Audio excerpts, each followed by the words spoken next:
Darth Vader and the Emperor Palpatine reworks. Probably one of the most controversial topics of all of humanity. Okay, believe me. Believe me.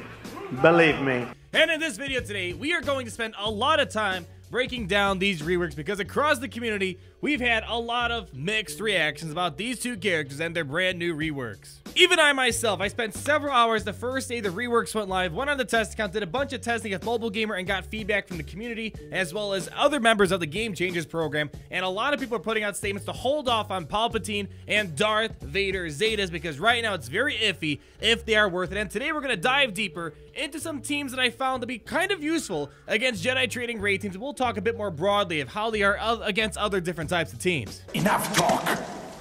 So today's going to be a lot of fun. We're going to showcase a couple of teams I and Mobile Gamer and a couple others found to be somewhat useful, and we're going to wrap up at the end showcasing one of the better teams with Emperor Palpatine on defense, so you get the full picture because I don't want to skew this video making you think that they're amazing when they still have a big weakness on defense. So the first one we're going to showcase is this one right here. Emperor Palpatine, Darth Vader, Thrawn, Nihilus, and General Kenobi seems to be the more stable team that wins consistently against Jedi Training Rey teams. So let's get into battle and kind of start talking about this. Now, I might make a different video later on showcasing how this team does up against other types of metas, but they actually do fairly decent up against Night Sisters. They win about 75% of the battles on both offense and defense, and Commander Luke teams are fairly easy to beat with Emperor Palpatine due to the fact that there's so many rebels. For you guys out there who are going to get access to Emperor Palpatine for the very first time, you are in probably one of the best situations ever because of the fact that you're going to face a lot of rebels when you're moving up arena or you're playing the game for the very first time due to all the rebels you're seeing, such as Biggs, Wedge, the Phoenix characters. Emperor Palpatine will be an amazing character. He is perfect in that regard. It's when you're moving up to the top, you start facing essentially the creme de la creme pretty much, and you have to kind of fight these teams that are very difficult to beat, such as Jedi Training Rey, which she is the meta currently and the standard for being able to win. If you can beat that team, that means you're running a fairly decent team here. But what we're doing here essentially, General Kenobi is General Kenobi. I mean, one thing I'm hoping for, as you know, a new Sith raid's coming, we're all hoping for some sort of dark side tank on the prestige of General Kenobi because that is one thing the Empire is drastically missing. Let's see if we can maybe let's see what I want to do here. Let's probably give Palpatine top up of his health because he's a bit weak. But General Kenobi, you really need that cleanse. As much as you really want to move away from General Kenobi because a lot of people don't have him, you might be sick of him, his cleanse, his mass assist, it's really hard to deny having General Kenobi on your team. Oh boy, I don't think we're going to be able to finish off. Let's do an ability block on R2.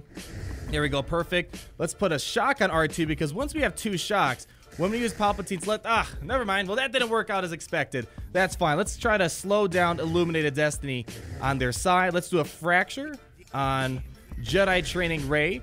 Okay, let's get a stun. There we go. That was actually fairly decent. Now, I've already said this in my previous initial reaction video, but Darth Vader having an AoE that cannot be countered, that was huge.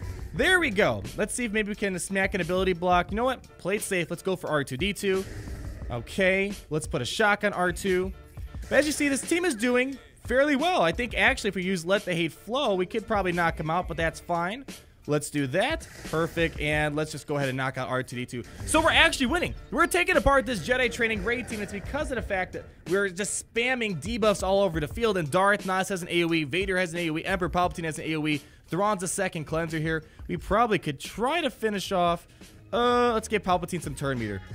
We'll give him some health. Excellent. Put some shock. Oh, we didn't get shock, unfortunately. But as you see, we are winning.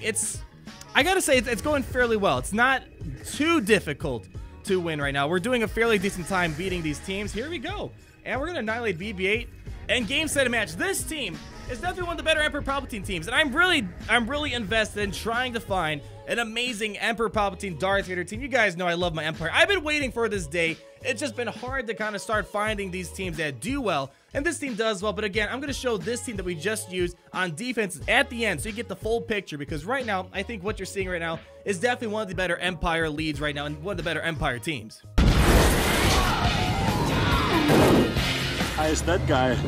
Cone of phrase. So let's go mix this up now and toss in Darth Vader. And the reason why I want to showcase this is, one, the Wampa is pretty good, assuming he's not being fractured and stun locked and all that stuff. But secondly, a lot of you guys out there might have Darth Vader Zeta, and you don't want to really waste all these other 3 Zetas. You're not too sure about it. Well, the good thing is, although he has a Zeta on his unique called No Escape, I don't think it's highly necessary, actually. The biggest takeaway from his unique is that all the extra speed that he is getting. And luckily, all that speed he's getting has nothing to do with the Zetas. That is the most critical thing, I think. With the Zeta, he gets the turn meter removal and the 5% health for every damage over time that expires on the enemy, which is good. It's not the worst thing in the world. Actually, that was actually pretty good. I can keep him fractured for a bit longer.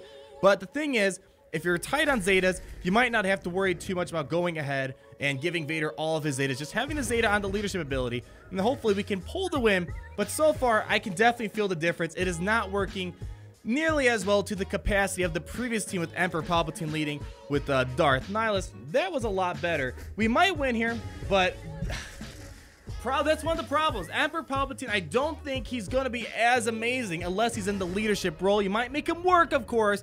Now, my word's not gospel here, but one thing about the leadership role of Emperor Palpatine, he's giving himself a big amount of health boosting, a 35% health boost, and that keeps him around a bit longer. But in almost over a minute, we got creamed. So I just wanted to showcase this, but I think this team would do a lot better once the Sith Marauder becomes accessible. Unfortunately, he's going to be a pay-to-play character for a while. He will be marquee, so you can't do too much about him. But for you guys who can get the Sith Marauder, I think he'll do fantastic in this lineup, and maybe General Kenobi over Short Trooper because of the many reasons that General Kenobi's awesome. So that one wasn't as good, but I want to make sure you guys are seeing both battles that are doing well and battles that are not doing well. So maybe after this, you can kind of learn from the mistakes of these lineups and the pros of these lineups and go ahead and start composing your own stuff. See you at the party, Richter. But let's say you don't have General Kenobi and you really like that first team that I showcased. Over the course of the next 2 battles, I want to showcase some alternatives that are a bit more accessible. Yes, I know Short Trooper might not be the most accessible character in the game, but he's actually fairly decent at 3-4 stars. He gets the job done. Of course, you want him at 7 stars. I don't want to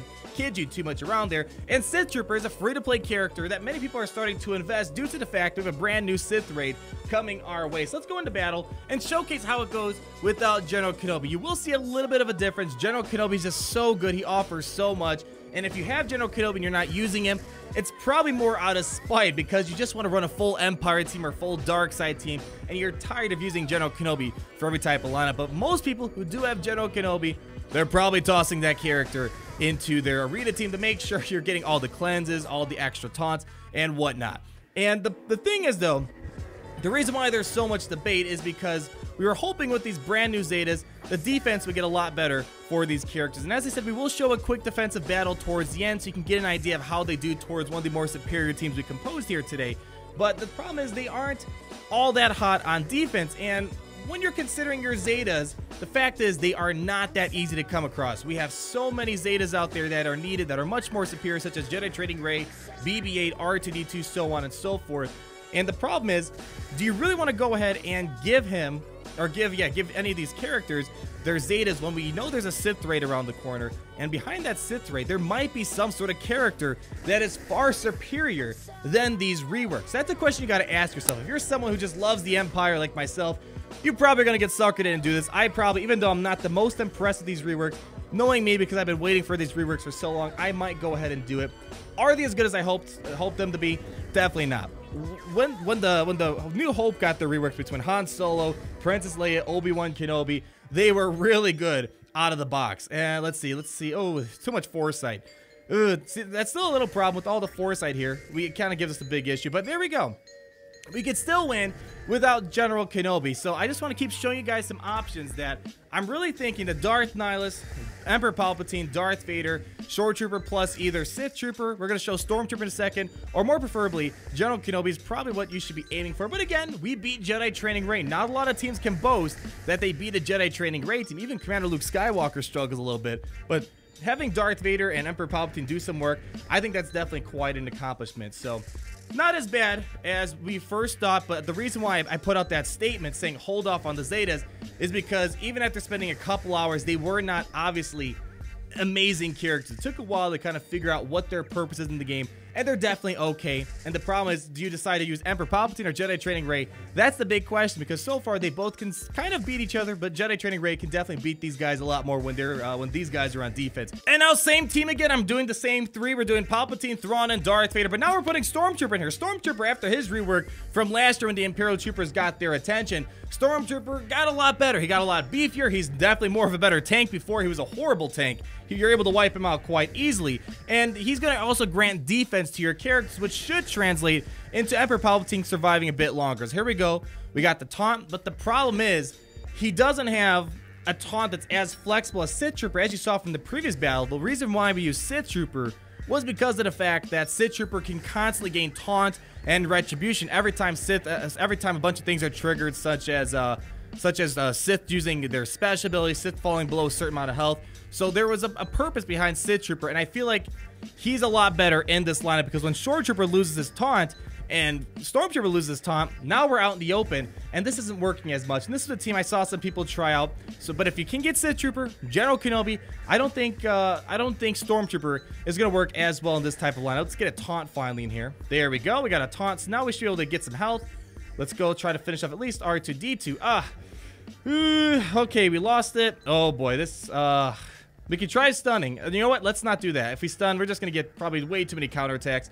Let's see if we can try to finish off R2-D2 at least. Look, if you notice, that's another benefit of having Emperor Palpatine up against Rebels. If you saw, R2-D2 lost a ton of health right there due to the fact Emperor Palpatine's unique removes 20% turn if you're a Rebel, if you have Shock, or if you're a Jedi. And right there, R2-D2 lost 40% of his health, and now everyone's got their illuminated destiny. Now we're falling apart. So again, this is why I put my initial statement out. It's okay on offense, which I said, not amazing on offense. That only one that's amazing so far is that first team that I showed you. But again, this is kind of why I wasn't too impressed. I showed mods at the beginning of the characters, and these characters are not poorly modded. I have my characters fairly modded. For you guys who might be thinking there's a speed difference, definitely not that much of a mod comparison for sure. So to conclude on this video, let's go ahead and battle one of the teams I showed earlier, which is probably one of the more successful teams for Emperor Palpatine. Smithy D was kind enough to leave this lineup up here. So let's go and get into battle with Jedi Training Rey. And although we were able to win with Emperor Palpatine and a couple different lineups up against Jedi Training Rey, she in turn can still do a lot of great work. So let's go get this going, get secret intel spin in here. And what I like to do when I'm using Jedi Training Rey is it appears to be kind of useful to just slow down Darth Vader before he gets too crazy. Let's go ahead, put on that ability block, go ahead, give General Kenobi his stealth. But overall, I feel like we're definitely missing a couple of things to get this team ticking with Emperor Palpatine and Darth Vader. Are they better than before? Of course. Are they as good as we were hoping for? Definitely not. One of the things is Han Solo, all those original trilogy reworks, and then we got the Commander Luke Skywalker. We haven't had a rework nearly as good as that. Once those reworks came out for Han Solo, Princess Leia, Old Ben, those characters were arena viable both on offense and defense, and they were able to conquer the meta for a long time until Jedi Training Rey kind of showed her beautiful face up in arena. That was kind of what we were hoping for with Emperor Palpatine and all these new reworks and these new Zetas, mainly because the Empire, what they're really lacking in, is something that is good on defense. But I will have to concede, it's nice to see the fact that we're able to get an Emperor Palpatine team to even win in the first place, because that was one of the biggest struggles. Let's go ahead, put an ability block on Darth Vader. No ability block, unfortunately, or turn meter removal. That's not a big issue. But as you see, we're kind of walking over this team. They aren't really much of a struggle. So the point is going to kind of fall in your guys' hands.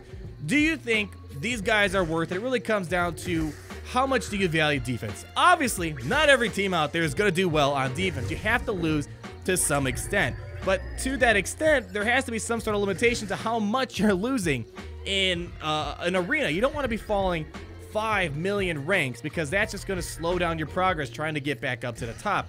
But as you see, this is not, I mean, I don't, look, 100% protection, Thrawn has 100%, Kenobi almost has 100%, BB-8's doing all right. It's a tough point to prove. Emperor Palpatine and Vader can beat Jedi Training Rey for sure, but in return, Jedi Training Rey is going to walk over them. I mean, on my own personal shard, someone's already trying this with Emperor Palpatine, and they are falling just super fast down the arena ranks. I mean, I wasn't even thinking, guys. I'm not always 100% on my mentality when it comes to strategy, and that was really easy to beat. But thank you guys so much for watching. Hopefully you guys did enjoy this video. And long story short, are these reworks horrible? No. Are they amazing? Definitely not. I do not think they are amazing. And whether or not you should give them a Zeta, it's not something that's obvious to give, such as Jedi Training Rey and BB-8 or Grand Admiral Thrawn. It's something more subjective. If you care about territory wars, territory battles, or at least a fun offensive experience in arena, definitely go for it. But if you're expecting to be as strong as Jedi Training Rey on defense, don't expect that. And some people who try this in the real world servers out there, they're noticing it's a lot harder to stand on defense, and they fall a lot more than their Jedi Training Rey teams they used in the past. Hey, but these guys can get a lot better in the future. Maybe depending on what the Sith raid's all about, what the reward is that is tied to it, maybe that'll make Palpatine and Darth Vader a lot more sense. But right now, it's just an okay rework, and it's not something that you should obviously Zeta right now. But that is my opinion for today, guys. Let me know what you guys think down below of these reworks. Are you impressed? Are you mildly impressed? Or do you guys think this is the best thing since sliced bread? You guys, let me know down below, and be sure to subscribe so you guys are not missing a thing. And as always,